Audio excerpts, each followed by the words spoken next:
The situation we are talking about today is one that has quietly grown into a major national conversation, and many people did not see it coming.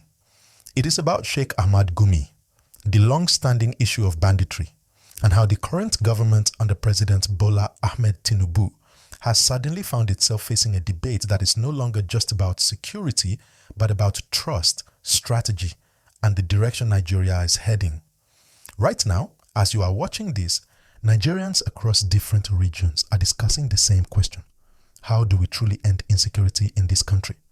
For years, bandit attacks, kidnappings, and violence in rural communities have left families broken, farms abandoned, and entire villages living in fear. Successive governments promised solutions, and now the Tinubu administration has come in with strong language about restoring order and protecting lives. Many people believed the approach would be clear, firm, and mostly military-driven. But events surrounding Sheikh Gumi have reopened an old and sensitive argument, and this is where the government did not fully expect the direction things would go. Sheikh Gumi is not a new name in Nigeria's public space. He has been a known religious figure for decades, but in recent years he became widely known for his unusual approach to the banditry problem. Instead of only speaking from a distance, he chose to directly engage with some of these armed groups, going into forest areas and speaking to them face to face. According to him, his intention has always been to reduce violence, encourage dialogue, and find non-violent ways to bring peace. To some Nigerians, this made him look like a peacemaker trying to save lives. To others, it raised serious concerns about whether such actions gave criminals a sense of legitimacy. As the Tinubu government settled into power, many Nigerians expected that this chapter of dialogue with armed groups would quietly close, replaced by a more forceful security strategy. The message from government officials focused on restoring law and order, strengthening security agencies, and making sure criminals no longer felt bold enough to operate openly. But then Gumi spoke again, and this time his words landed in a very different political environment. In his recent comments, Gumi questioned some aspects of Nigeria's security approach and warned about the long-term consequences of relying too heavily on force or foreign involvement. He repeated his belief that dialogue, when properly managed, could still play a role in addressing insecurity. This was not entirely new, but the timing made it powerful. The country is tense, people are tired of bad news, and patience is running thin. So when these statements resurfaced, reactions were immediate and intense. At this point, please remember to like this video and subscribe to the channel because we break down important national issues in a way that is clear, balanced, and easy to understand. Your support helps this content reach more people. And what the government did not fully expect was how quickly this conversation would shift from security policy to questions about loyalty, responsibility, and national unity. Some voices began calling for strong action against Gumi, accusing him of being too soft on criminals.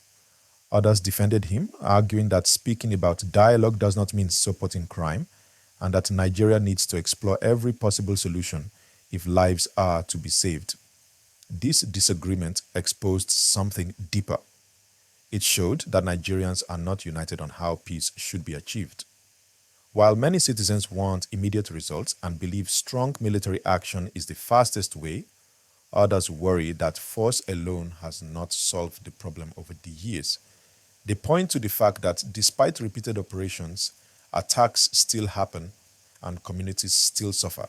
This division in opinion has made the government's task more complicated than expected. Another unexpected development was the speed at which misinformation spread. Social media quickly filled with claims, images, and videos suggesting arrests, secret operations, or foreign involvement. Some of these claims were later denied, but the damage was already done. In a highly emotional environment, false information can shape opinions before facts have time to settle. For the government, this added another layer of challenge, not only dealing with the insecurity, but also managing public perception and preventing panic or misunderstanding.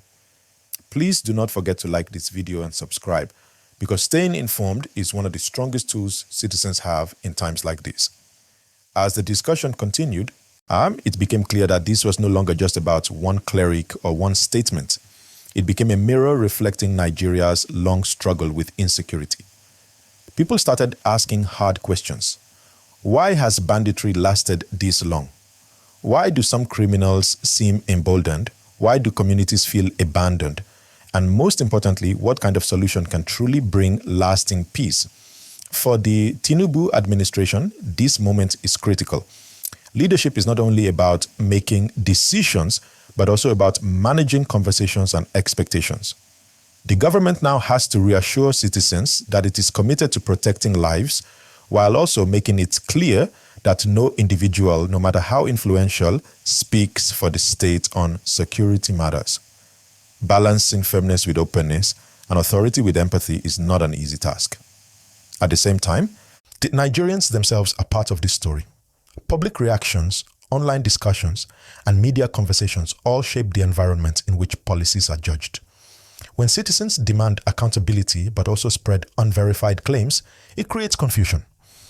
When people dismiss alternative ideas without examination, it can limit solutions. This is why calm, clear discussion matters more than ever. As you listen to this, remember to like this video and subscribe to the channel. It helps us continue bringing you clear and professional analysis without noise. What is clear right now is that the issue of Gumi and Bandits has touched a nerve. It has forced the country to confront uncomfortable realities. That insecurity is complex. That trust in institutions is fragile. And that peace cannot be achieved through words alone or force alone without careful planning. The government may not have expected this debate to resurface with such intensity, but it is now part of the national conversation, and it cannot be ignored. The coming weeks and months will show how the Tinubu government responds, not just with actions on the ground, but with communication that reassures citizens and unites the country around a clear direction.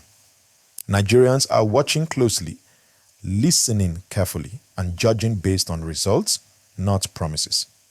Please like this video and subscribe if you want to keep receiving clear, ad-friendly, and easy to understand news and analysis.